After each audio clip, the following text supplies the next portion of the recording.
Hello all, welcome to Cricketism. What a match! పైసా వసూలు, పెట్టిన ప్రతి రూపాయికి 100 రూపాయలు వసూలు చేసిన ఆనందం. ఉప్పల్ మైదానంలో ఎస్ఆర్హెచ్ ముందుగా సునామీ సృష్టిస్తే ముంబై ఇండియన్స్ మేమేమి తక్కువ కాదన్నట్టు ఐపీఎల్లో అత్యధిక స్కోరును చేసినంత పని చేశారు. రెండు టీంలు కలిసి 31 4లతో పాటు రికార్డుని బ్రేక్ చేస్తూ ఎప్పుడూ లేనంతగా 38 సిక్సర్లు బాదారు. మరియు ఐపీఎల్లోనే కాకుండా ఏ లీగ్లోనైనా రెండు టీంలు కలిసి 500 పైచీలకు పరుగులు చేయడం ఇది మొదటిసారి. ఈ రెండు టీంలు కలిసి 523 పరుగులు చేశాయి. ముంబై ఇండియన్స్ లాంటి స్ట్రాంగ్ బౌలింగ్పై ఎస్ఆర్హెచ్ 277 పరుగులు చేసి 11 సంవత్సరాల క్రితం ఆర్సీబీ నెలకొల్పిన 263 పరుగుల రికార్డుని తుడిచివేసింది. ఇలా చెప్పుకుంటూ పోతే ఈ మ్యాచ్లో బ్రేక్ అయిన రికార్డులు ఎన్నో. ఎస్ఆర్హెచ్ మరియు ముంబై ఇండియన్ల మధ్య జరిగిన ఈ మ్యాచ్కి 35,000 పైచీలకు అటెండెన్స్ ఉండడం, అది వర్కింగ్ డే రోజు ఉండడం ఒక గొప్ప విషయం. టాస్ గెలిచి బ్యాటింగ్ ఎంచుకున్న ముంబై ఇండియన్స్ ఫీల్డింగ్ ఎంచుకుంది. ఈ మ్యాచ్ కోసం ఇరు టీంలు ఒక్కొక్క చేంజెస్తో బరిలోకి దిగాయి.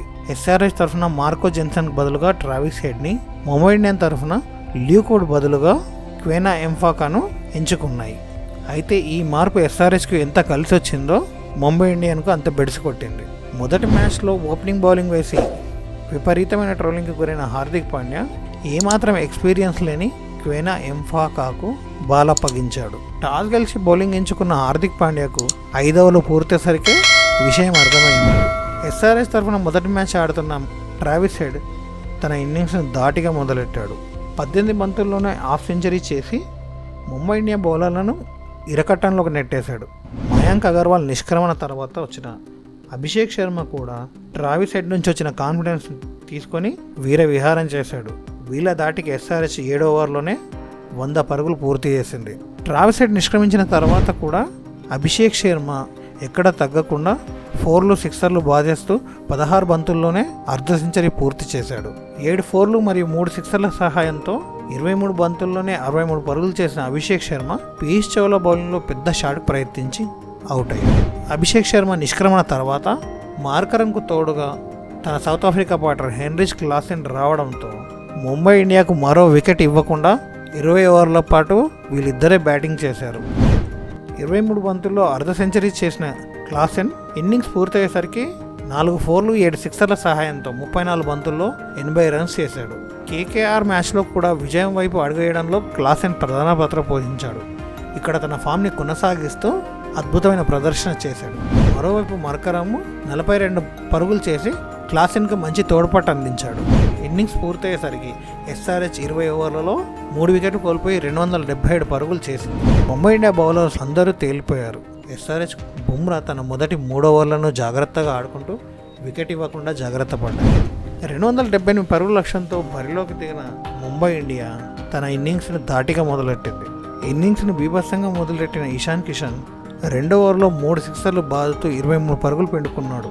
4వ ఓవర్ మొదటి బంతిని 6గా మలిచిన ఇషాన్ కిషన్ 2వ బంతిని కూడా పెద్ద షాట్కి ప్రయత్నిస్తూ షాబాజ్ బౌలింగ్లో క్యాచ్ ఇచ్చి అవుట్ అయ్యాడు. తక్కువ టైంలోనే రోహిత్ శర్మ కూడా అవుట్ కావడంతో ముంబై ఇరకాటంలో పడ్డట్టుగా కనిపించింది. తర్వాత వచ్చిన తిలక్ వర్మ స్టార్టింగ్లో కొద్దిగా ఇబ్బంది పడినట్టు అనిపించిన తర్వాత సెటిల్ అయి 6లు బాదుతూ మంచి వేగాన్ని అందుకున్నాడు. నమందీర్ మరియు తిలక్ వర్మ దాటికి ముంబై ఇండియా 8 ఓవర్లలో 100 పరుగులు దాటింది మరియు 10 ఓవర్లలో 141 పరుగులు చేసి విజయం దిశగా అడుగులేస్తున్నట్టుగా అనిపించింది. 37 బంతుల్లో 84 పరుగులు జోడించిన అనంతరం నమందీర్ అవుట్ కావడంతో మంచి పార్ట్నర్షిప్కు బ్రేక్ పడింది. ఇక్కడి నుండి ప్యాట్ కమిన్స్ కెప్టెన్సీని మెచ్చుకోవాలి. ఈ స్టేజ్లో ఎస్ఆర్హెచ్ మరియు ముంబై ఇండియన్స్ పెద్ద డిఫరెన్స్ లేకుండా ఉన్నవి. సో ముంబై ఇండియాకు వికెట్లు ఉండడంతో విజయం సులభంగానే అనిపించింది. ఎస్ఆర్హెచ్ కెప్టెన్ ప్యాట్ కమిన్స్ తన విలువను మరోసారి చాటుకున్నాడని చెప్పాలి. ఇక్కడ నుండి బౌలర్లను స్పీడ్గా చేంజ్ చేస్తూ వారితో స్లో బాల్స్ని మరియు షార్ట్ లెంత్ బాల్స్ని అద్భుతంగా ప్రయోగింపజేశాడు. వీరి దాటికి ముంబై ఇండియన్స్ 11 నుండి 16 ఓవర్ల వ్యవధిలో అంటే 30 బంతుల్లో కేవలం 34 పరుగులు సాధించి కొండంత రిక్వైర్డ్ రన్ రేట్ని పెంచుకున్నది. ఇక అసాధ్యం అన్న దశలో టిమ్ డేవిడ్ ఒక విఫల ప్రయత్నం చేసిండు. 15వ ఓవర్లో ప్యాట్ కమిన్స్ కేవలం 3 పరుగులు ఇచ్చి తిలక్ వర్మ వికెట్ తీశాడు.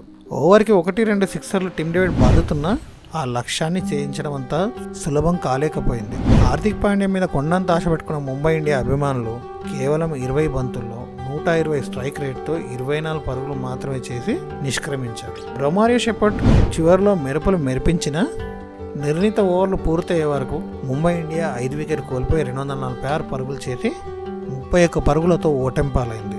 అద్భుత విజయం సాధించిన ఎస్ఆర్హెచ్ ఈ విజయాల పరంపరను కొనసాగించాలని కోరుకుంటూ ఈ వీడియో కనుక నచ్చితే లైక్ చేయండి. మరిన్ని ఇలాంటి వీడియోస్ కోసం మా ఛానల్ని సబ్స్క్రైబ్ చేసుకోండి. Don't forget to like, share and subscribe. Thank you. జై హింద్.